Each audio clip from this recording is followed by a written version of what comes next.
My name is Mitchell Brewer. I'm here on behalf of Cargill, presenting to you at Tableau conference. So today the session is titled Self-Service Analytics from Rogue to Vogue.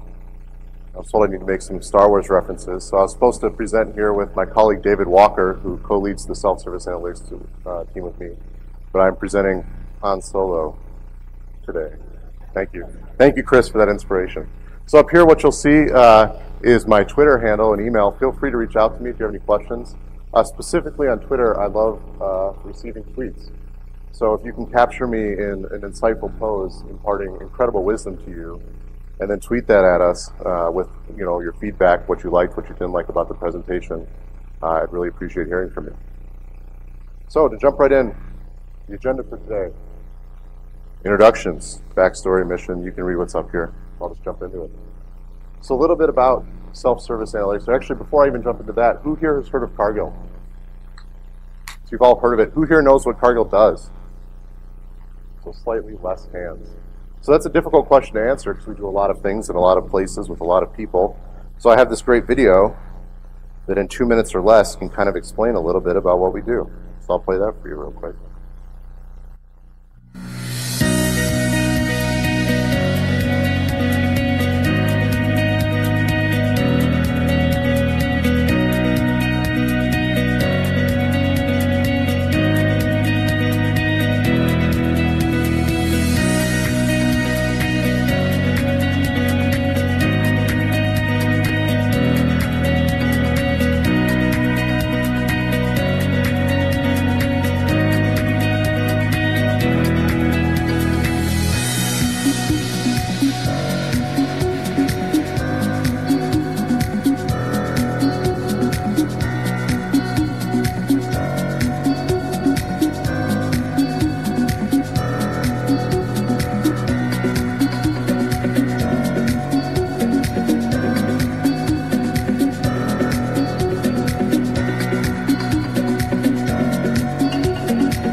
So hopefully that gives you a slightly better idea of what Cargill does. So I started at Cargill probably almost 4 years ago now. I started as a business analyst, so gathering requirements for our business intelligence team to figure out what reports to make. And after a business analyst, I then became a data analyst. So I worked in IT, but on behalf of our businesses. And as you saw in here, we have businesses all over the world, pretty big businesses, a big company. Lots of money moving around, lots of inventory or some, supply chain happening. And so I worked on behalf of actually one of our oils businesses in IT. So my goal was to give insights back to the business. And through that process, I learned a couple of epiphanies. And the first one was that when I was working on behalf of the business and I had to learn how the business worked, how the domain worked, supply chain, accounting, working capital, and how Tableau worked, because I'd never used that before. Of those three things, learning Tableau was a lot easier than learning like a decade of business experience or learning how supply chain works at Cargill. The other big epiphany was in that time while I was a data analyst for the business, we essentially stumbled upon, through iterative dashboard development, this is what I presented at TC last year, if you saw me speak last year, we stumbled upon millions of dollars of opportunity. And for me, not knowing the business, not knowing the domain, and not knowing Tableau, to turn around and we won a CIO award for finding Cargill millions of dollars, kind of shocked me a little bit. Like, we don't even know what we're doing, and we're finding millions of dollars of opportunity. Like, imagine if we took the person who knows the domain, knows the business, and taught them Tableau, which took me a couple YouTube videos to get started on, right? Imagine what would be possible. We have 155,000 employees worldwide. Like, even just a fraction of those, if we could get them started asking and answering their own questions with data, imagine the opportunity for Cargill. So that's a little bit about my story and how we got started on self-service analytics. I played you the video. I'm going to start you off with 3 provocative numbers, but you don't know they're provocative yet because I haven't told you what they mean. So just, I'm going to let these sear into your memory for a minute, and we'll come back to them. So just remember 7,200, 6, and 0. And again, when I do these insightful poses, you can tweet me posing for you. This one. So this is the epiphanies I told you, right? At Cargill, I'm just going to recap them for you. Teaching Tableau is easier than teaching business knowledge or domain expertise, right? And at Cargill, a global company with 155,000 employees across 70 countries, there is opportunity under every metaphorical rock, sometimes literal rocks. And we need more people finding that opportunity. So a little bit about this journey that we went on. On the left-hand side, I asked David, my colleague who leads the team with me, can you draw what business intelligence is like at Cargill? And so that left diagram is what he drew. And you probably can't see it super well, but at the bottom, maybe your business has a question. And to ask that question, they need to ask their business relationship manager to put in a project. And to put in a project, you need to articulate the ROI of your question.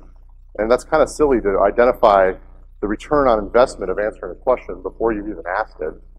But let's say we go with that. Then we need to submit a project request. We need to staff and resource and prioritize that project.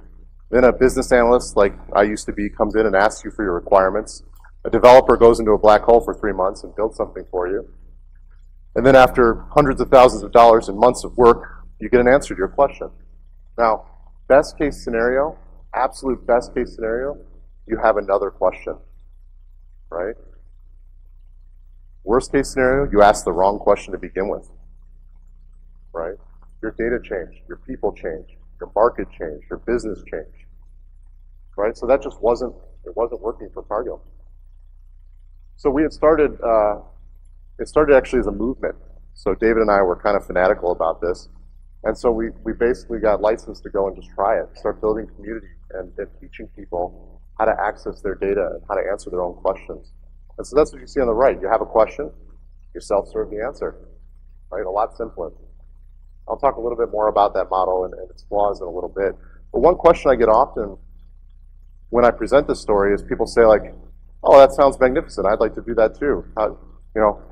How'd you get started? And what I'll say is it was tough. Like this here is the first infographic that we created to sell self-service analytics as a capability of Cargill. And so on the top, I pulled all of the pieces of our 3 different layered strategy, all the way from corporate strategy to IT strategy and down to business intelligence strategy. And I pulled out all the elements that I thought aligned to having a self-service analytics capability. In the middle, I did some research, and Gartner typically is a reputable source. So I had some industry experts basically explaining how this capability will add value to the business. At the bottom, I had a framework with testimonials from people with inside Cargill that thought that this kind of model might help support them in adding more value. Now, what you don't see here is that it took me probably 50 rejections over 7 months before this finally got some leverage. And essentially, we got a license to stir things up a little bit and give it a try. And so with that, actually, I'll tell that story in a minute. So we need digitalization analytics. So Cargill has stated that one of its corporate strategies, corporate priorities, corporate capabilities is digitalization and analytics. So this is now, as you saw in the video, a 150-year-old agriculture company. We're not typically well known for technology or digitalization or analytics. We're not typically well known for maybe even moving fast. And so for Cargill as a company to declare that at a corporate level, we want one of our corporate capabilities to be digitalization analytics was huge. And when I mentioned that kind of that license to stir things up a little bit, this is the start of that, was our executive sponsorship saying, they didn't know what this looked like necessarily. They didn't know that self-service analytics might be a way to help enable that. But they just said Cargill as a company needs to care more about this capability. So came in the Cargill Digital Labs. And this is the kind of parent organization that self-service analytics at Cargill is a part of. And the important parts that I want you to see on this slide are, one, we're trying to prepare Cargill for a digital future. So we have teams like a data platform team. We have data engineers. We have an API team. We have a software development team. Right? A lot of technologies. We also want to enable digital foundations. So like those technologies I just spoke of, right? Tableau, Power BI, Alteryx. We have all these different tools in Cargill. And we want to create a space for innovation and be a catalyst for change. Right? So this is, again, kind of our creed that enabled what I'm talking about today. But something important to note, and I think this is something that Tableau recognizes, in the statement, we are data people, is that technology and big data cannot deliver powerful insights without people. So we can have a data platform and we can have Tableau server, but without people, we cannot deliver powerful insights. And a great quote down here from Harvard Business Review. Essentially what it says is that only 38% of people fall into the category of being qualified to make data-driven decisions. Right? Only 38% of people. We have 155,000 employees. I would say Cargill probably isn't even at 38%. Right? We're still kind of living in a world where we have Excel and Access heroes helping make data-driven decisions. Right? So how do we bring up that number from 38%? And it starts with people, not just tools and technology. So what do these people look like? Cargill Digital Labs says we want to prepare Cargill for a digital future. What are these prepared people look like? Asking powerful questions. Driving action. How many times in your organization, raise your hand if you've seen a dashboard that doesn't drive action? A lot of people, right? Deriving insights. Are data literate? Right? What you'll notice about these points are, I don't actually have up here, can use Tableau, right?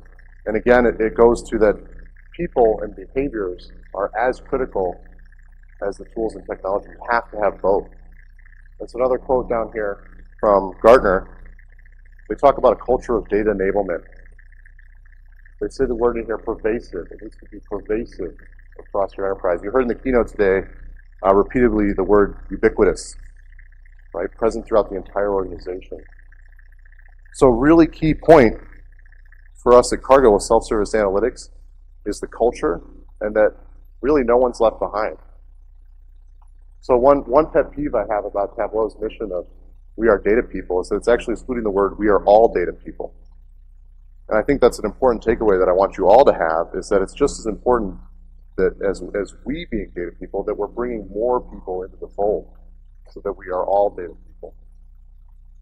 So we don't want to stop with just select heroes or pockets of Tableau users throughout Cargill. We want all of our employees to be data literate. And that comes in different shapes or forms. I don't expect everyone in Cargill to build a dashboard. Some people in Cargill might not even have a laptop. I think we have about 80,000 what are considered knowledge workers with laptops and email accounts, right? But there are still ways that data affects everyone's job. Even we have cattle consultants in Europe that were basically their job was to understand how a cow, what nutrition it needed, how healthy the cow was. And that person didn't use a laptop. They went and saw the cow. But now we have technology like basically cow Fitbits, right, that can help us understand how a cow is doing. And that person now needs to interact with data in a way that they didn't have to before. And so data is becoming pervasive throughout the world, regardless of whether our people are data literate. So we have a choice now basically, to kind of get on the bandwagon and go, right? So where are we at today with self-service analytics? This is our model. David Walker leads the platforms, the technology, the data, and architecture. I lead the services, the coaching and education, the enablement part. And then we have an underlying foundation of community that we actually modeled off of Tableau's community. And so we're trying to, again, use this model to prepare Cargill for a digital future. So a little bit about on the platform side, and I won't speak much to this because I'm not David. Unfortunately, he couldn't be here today. But we have a lot of Tableau at Cargill. You might even see some numbers up here you recognize, provocative numbers, right? But the point is, Tableau is starting to become pervasive around Cargill globally. But again, you don't see 155,000 up there yet. We've got some work to do, right? But you can see in different countries, different parts of Cargill, it's different businesses. It's spreading throughout our company. And it's not just data people that are using it. For services, these are our 4 services.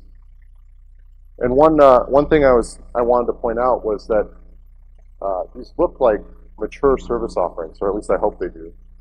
But self-service analytics, like I think analytics should be done in general, we strive to be iterative. And so even what's up here isn't even exactly what we're doing today, because we're learning. We're learning from our community and taking feedback and iterating. And again, for a company of 155,000 people, the change management is sometimes the hardest part. But it's very important that you don't get stuck in just doing the same thing because it's what you've always done. So consulting blocks. What we found is that at Cargill, or I'll ask you this, how often do you think in your organization people don't know the right question to ask? Like they need help, but they don't know where to start. I saw like 2 hands. Is there only 2 people? Okay, a few more. So at Cargill, we find actually quite often people might ask a question like, how do I connect Tableau to SharePoint? Okay, and that's my favorite question because my answer is, why are you trying to connect Tableau to SharePoint? Right? And it's like, well, that's where my data is. Well, what's your data? Well, it's in Excel. Where'd you get the Excel file? Well, from my BI system. Wait, you're downloading an export from a reporting system into SharePoint, which you then connect to Tab. Okay. So the point is, sometimes people have a problem. They have a pain. And I think, especially at Cargill, and I think at some of your companies as well, that people try to they lead with solutions and not problems. And so one of our big roles is helping people take a step back and walk away from what they think the solution is for a minute, really identify their pain. It's not actually a Tableau problem. You have like a data integration, a data pipeline, maybe a data quality problem that you're trying to solve. And it might even be a Tableau solution. Like Tableau can actually connect directly to your database, and we can skip all that in between. Right? So that's what the consulting service is and how it started. Awesome coaching is my personal favorite, which is why we call it awesome. And really what this is to help people see what's possible. So let's say we have identified someone's pain. Like how do they know whether to invest in solving it or what the investment might take? Right? So awesome coaching really helps us inform investment decisions. Right? So what we do is we go sit down. If they haven't already done a consult, we start with that, identify their pain. So I'm trying to connect Tableau to SharePoint. And then we decide that actually their pain maybe has a better solution, like maybe we can try to connect Tableau to your database. And really, why are you even trying to solve that problem? You want to tell a story about the supply chain of your organization? Like, let's prototype that. What could that story look like? And what we found is that Tableau is actually intuitive enough that we can walk along with them and show them how to tell that story, typically in under 4 hours. And we're not just fishing for them, right? We're not just building the dashboard. We're not building a product. We're teaching them how to fish. So through this process, we ask them lots of questions and we make them drive. So again, in under 4 hours, we could take someone who's maybe trying to solve a connectivity issue or has a pain point that they think might be able to solve with data. Sometimes that's where we start.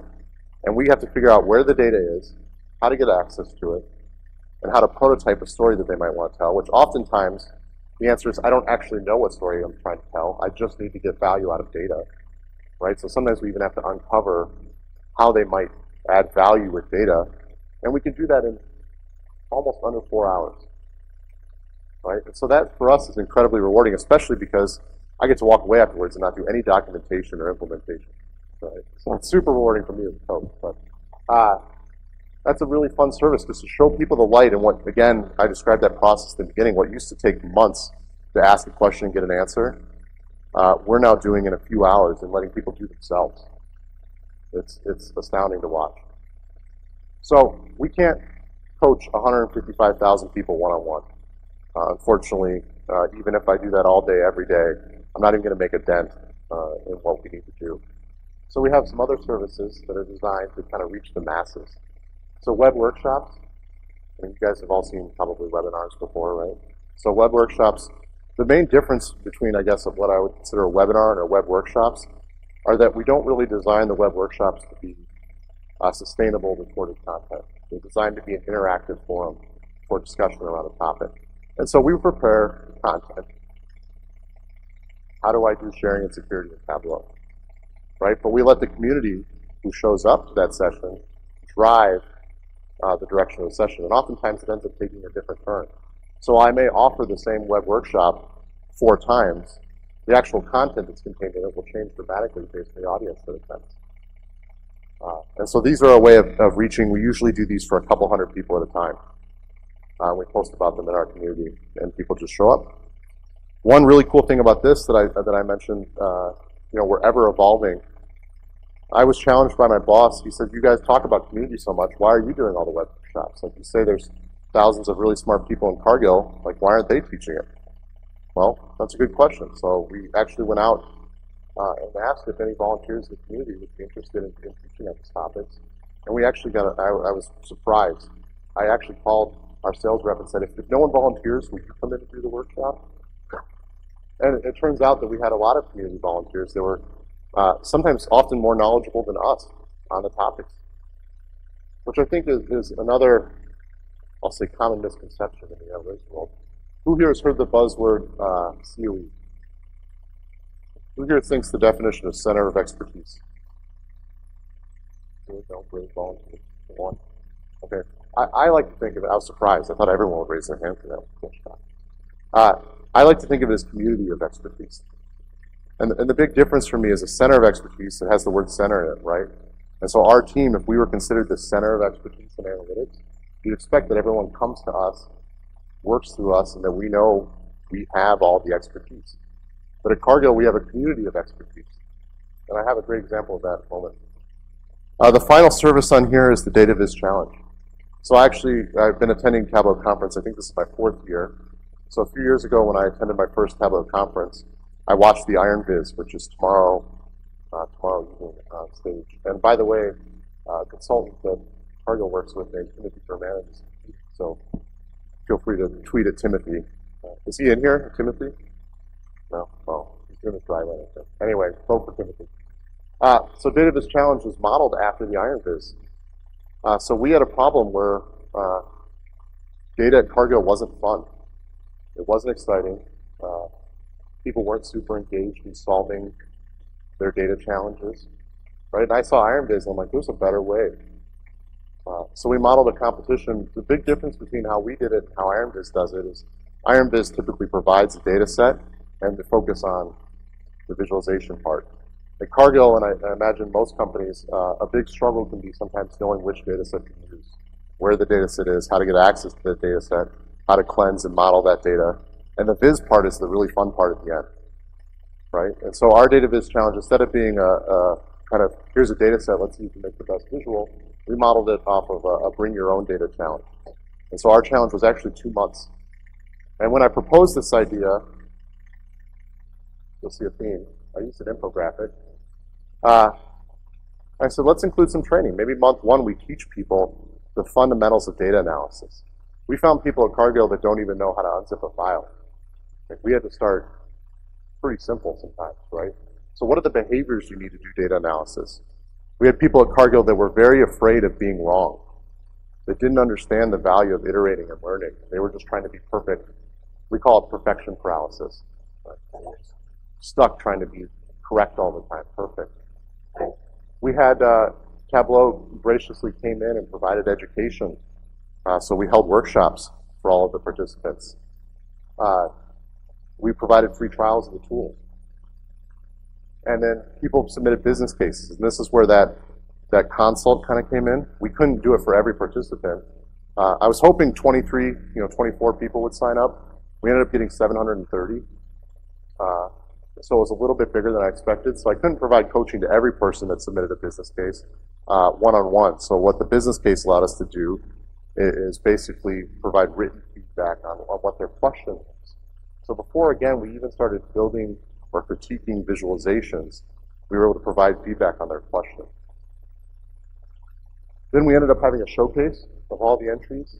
We had executive judges. So again, I was hoping maybe we could get some cool director to come in and give us some name recognition behind the contest. And then our CEO called up our CIO, who then called up, I think, Keith. And then Keith said that Mitchell was, helping. And then the CIO came over to my desk after I spilled scrambled eggs on the floor and asked me, what's this data viz that the CEO is asking about? Right? And I went from, again, hoping 23 people would sign up into having 730, and our CEO he actually wanted to compete. But we settled for him being a judge. And then we gave out cool prizes, nothing like a little competition and a small prize to motivate people to kind of get excited about data. And the outcomes from this have been just absolutely incredible. So here is the viz I made of the demographics from the first. I've scraped it a little bit, but from the first data viz, and this was just North America. So another interesting thing you see here is that on the map, it's kind of small, but all the bubbles aren't in our headquarters in Minnesota. There's a big bubble there, but all the bubbles aren't there. So one really interesting outcome from this is all of a sudden, when we get 70 entries for the first data viz, and 4 of them are supply chain. Are those 4 people doing the same thing in Cargill? Oh, and they're actually from 3 different businesses. So now are 3 different businesses solving the same supply chain problem at Cargill? We have an expression that we use that said, if only Cargill knows what Cargill knew. Right? And so this data viz challenge, we're still, I think, in our infancy on this journey of breaking down these silos and telling these stories. But this was a great step in the right direction of sharing what Cargill knows, or even identifying when people in Cargill are trying to solve the same problem in different parts of the organization. We've now proliferated this event globally. So now we've reached almost 3,000 people as of a month ago when we just wrapped up the Asia Pacific Data Viz Challenge. This is an example where we're doing some analytics over our trainings over the Data Viz EMEA Challenge. So we can see that 68% of participants attended at least 80% of the session. That's kind of we can see that most participants that registered for the challenge attended at least 2 of our trainings. We can see that people attended trainings from all across Europe, Middle East, and Africa. And that actually we can see a lot of people, we can kind of see when they joined and left, that we actually have pretty good engagement. So again, we're trying to practice what we preach here a little bit and use some data to help us understand, is our training hitting the right audiences? We actually found in the EMEA Data Viz Challenge that we ran up against month-end close, and a lot of the audience in EMEA was accountants. And so we found that certain ones of our trainings were less attended than others by doing analytics on top of our participation. It's kind of a fun tidbit. So I've mentioned community several times. Community is the key. That's the foundation. The coaching, the platforms. Without community, I really think they'd mean nothing. So here's an example of a dashboard that we built where we're starting to recognize, we're trying to gamify it a little bit and recognize some community champions. So we have people that are the top poster, top liked posts. We have people that are the top contributors. We have, you'll notice out of the thousands of people in our communities, we actually have a relatively small number of active members. So that's something we're looking at. I mean, I think according to social media best practices, you're expected to have a low amount of active contributors compared to your total overall audience. But we're looking at how to improve that. How do we get more active users in the community? And then a massive number of interactions per day across our community. So here's one great example of community. This is going to be hard for you to read. But this is a Yammer post where we identified a bunch of people in the community saying they want to connect to a piece of technology called OSI Pi, which is basically a piece of software that tracks plant data, sensor data from plants. And so we identified this need, and we actually found that there was a guy in Cargill that knew all about this data source and how to connect to it, and that we didn't know he even existed. So again, as the self-service analytics team, we didn't even know about this data. We didn't know a bunch of people wanted it, and we didn't know how to make it accessible. And in fact, that's really not even in our mission to solve, right? Like, we're not the data accessibility team. But turns out that champion in the community came to our wiki and wrote an article about OSI Pi and how to connect to it. And now we're breaking down silos. We're sharing the knowledge of like that one guy that know how to do it. And now we have dozens of people. And we're trying to coach people through the community on how to connect to this data, why to connect to this data, when to connect to this data. Right? So that's one great example of how our community is sharing knowledge across Cargill. So for the moment you've all been waiting for, the numbers. I think this number is wrong now. It's probably more than that. But at the time that I made this deck about 2 months ago, we had 7,200 Cargill employees actively using Tableau. We only had 2, which, due to David's recent absence, I'll say even 1 SSA team member that supports Tableau at Cargill. And we do that with 0 support tickets. And we do that through community. Now again, I mentioned several times now iteration and learning. One of the things that we're learning is actually that there's a difference between usage and support. So if you saw the Tableau keynote from Jaguar at TC Europe, they talk about platforms and usage and support and this distinction. And we're learning that actually there's a big difference between the Tableau servers down and I need to know how to make a bar chart, right? Like one the community can help with and one the community can't. So we're starting to learn how to separate out that noise. And there still might be a place for traditional support. But I'll say the reason we've been able to scale so large, so fast, is largely because of the community. And in fact, who here is from Cargill? So there's like 3 or 4 hands, right? A lot of these people in this room are champions from our community that help answer questions on Yammer from their colleagues every day. And so we kind of dream of a world just like, I guess, with Excel, where if you have a question about Excel, you Google it or you ask your colleague next to you, right? That concept of ubiquitous, right? How do we make Tableau as easy and as well supported by your colleagues and Google as Excel is? So where are we headed? Future priorities. We have 2 big priorities, and I'll say even this is shifting. So Cargill Analytics Academy. The thought here is, again, how do I scale the problem? I'll tell you my pain I'm trying to solve, because we've actually decided this isn't the best solution. The pain I'm trying to solve is we have 155,000 employees and a very small team of self-service analytics empowerment people, right, coaches. And so how do I scale data literacy and analytics knowledge, tool knowledge, across Cargill when I can't individually coach everyone? With the voice. No. That wasn't my sound effect. So one of the things we're looking at is how do we basically create champions? And so the Analytics Academy is one attempt at an idea on how to essentially train and educate champions to seed out throughout Cargill and build even more champions, right? We want exponential growth, not just linear when I train one person at a time. Right? So this is one idea. We're actually probably not going to go for it, mainly because the business said I don't want to lose someone for 3 months where you go and train them. Right? So we need to find an alternative solution. So the other one, I showed you this diagram right at the very beginning, where we had traditional BI on the left, self-service on the right. The other important part of this is that self-service analytics isn't without its flaws. Everyone always asks me, like, how do you govern all these people you're teaching, right? The answer is we need to get better at it, right? How do we make sure we're not answering the same question? How do we make sure that we're using reputable data sources, that the data is clean, that it's secured, right? You can see a bunch of questions we wrote on there. Is it certified? Is it compliant? Is there documentation? Are you sure you answered the right question? Is it intellectual property? How long will it take? Is it licensed? Right? Was that a good question to begin with? These are all questions that the scary word governance is supposed to answer. And so we're looking at ways, I'll say less governance and more transparency. So how do we start to use, like, for example, the Tableau Certified Data Sources feature in order to give people empowerment to say this is a good data source to use?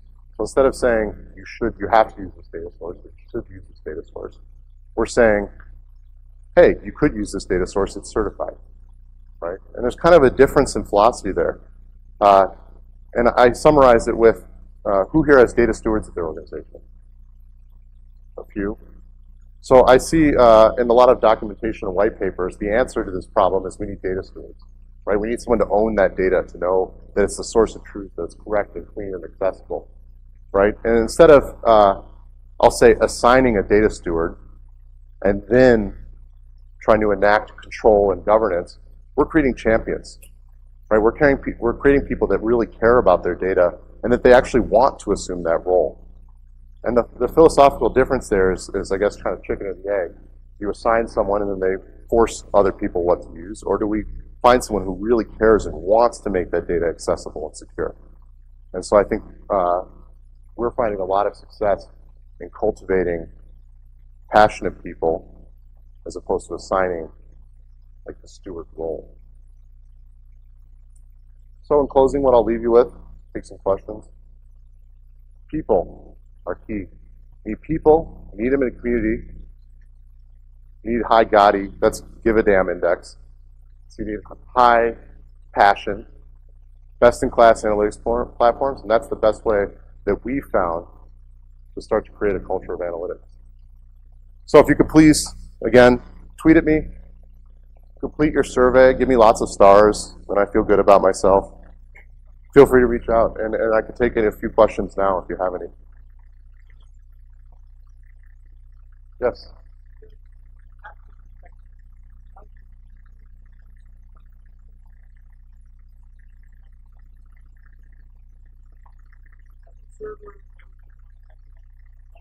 Yep.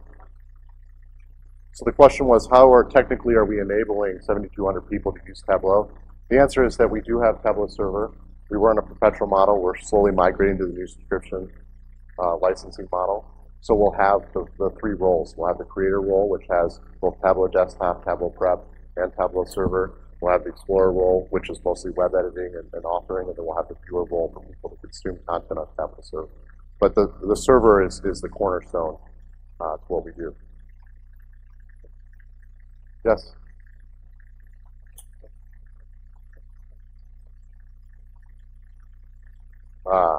I shouldn't have mentioned them. I hate that question.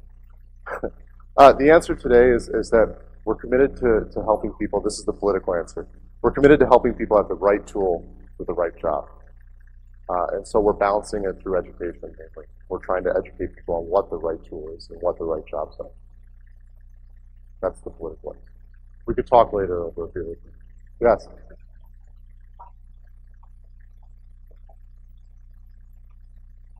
Yeah.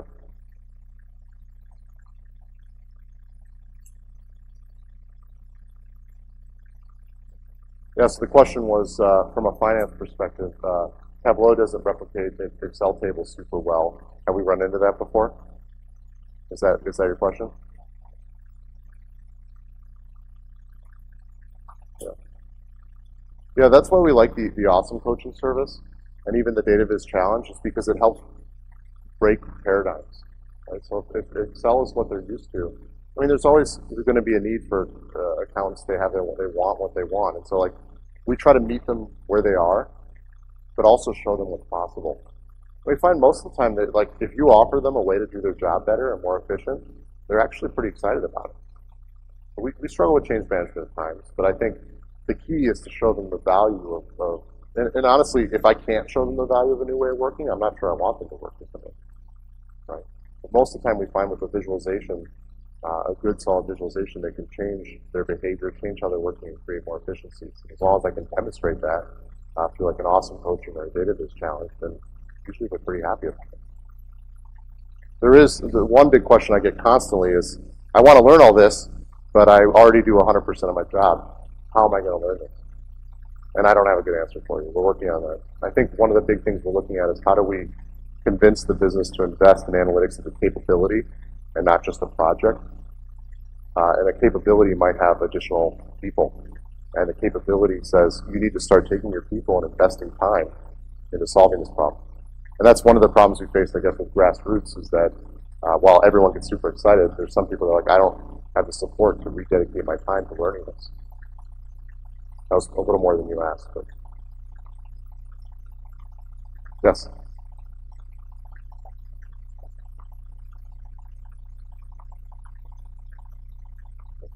Another good question. Historically, how we've assigned Tableau desktop licenses is whoever bought a Tableau desktop license. As we're migrating into the new licensing model, we're starting to look at things like how do you articulate a value case of using the software. And some of that is not the, I know I sound hypocritical after just making the joke about ROI, right? But what story do you want to tell? Do you know what, do you need to tell a story? Do you know why you want to look at data? Do you know what data means? Right? Those are some of the questions we're pondering that we can help people understand the value of Tableau. And again, the goal is not to control who gets a license. It's to make sure that the people that are getting licenses are doing good work with them. Right? And so I think also the concept of transparency as opposed to governance will help with that. So if we start telling our stories more broadly throughout Cargill, other people will see your work, you'll see other people's work, you'll start to understand where the value could be or what's not adding value in the organization, where your dashboard or viz could be better, you're not learning best practices, right? Start to learn from each other that way as well.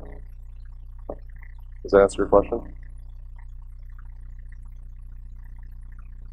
Oh, getting people started. So we did just acquire some Tableau e-learning that we haven't figured out how to deploy yet. Like we're still pretty young in that journey. The web workshops is a good way. So one of the ones we offer is getting started with Tableau web workshop. And the data viz challenge. So we've done every region so far. We come in and we do an introduction to Tableau, and then we record all those so people can that. One challenge we faced is that no one's really super excited about watching a 4-hour recording. So can we make it bite-sized or leverage Tableau e-learning, which already has done that for us, right, in order to reach those people better? Yes?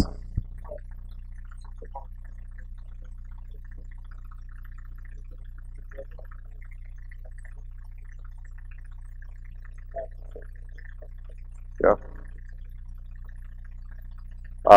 We're just starting in that too. Yeah, so like the web authoring has grown dramatically, I think, in the last year in capability. And so we're just starting to get comfortable with educating people on how to use that, which starts with, historically web authoring kind of relied on you having a decent data set to start with. And so that's what we found. A lot of people would use Tableau for exploration on desktop, realize all the quality and process issues in their data, and then have to start basically back over on the data side and figure out their integrations, their quality, and their source. And so Tableau facilitated that process really well, where web authoring didn't historically, because those people would just connect to whatever data is already on the server. So I think as that capability continues to mature, you can now connect to data sources directly from Tableau server. I think we'll see the new role-based permissions help to make it more cost-effective to leverage the web authoring. Yes.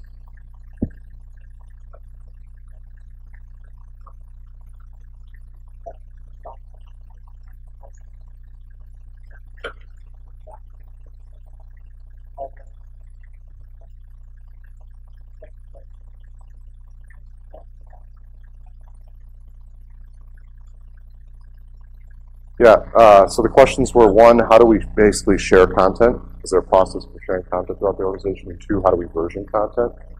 For sharing content, largely people just use the built-in permissions in Tableau server. So there's a site, we have many sites on our Tableau server. Each site has a site administrator that knows that data and the content on their site. And then they decide basically the permissions that are set. So if they have a few publishers that are allowed to share information, they can basically, we crowdsource that. So as the Tableau server administrator, I don't actually control what information is shared. And that's the way I want it. I don't want that job, right? And so the other question was versioning. Tableau server has some versioning built in. A lot of times what we find is that people find a central location to store their workbooks, and they just save off copies of their workbook, which isn't the most elegant solution. I think kind of an important theme of all this is, like I said, we're still immature in this, and we're still learning. And that you don't have to wait to get the perfect solution in order to start creating data literacy and creating a culture of analytics. You have to like take step by step to get there. I think with that, I'm out of time. If you have any more questions, you can come up and find me afterwards. Thanks, everyone.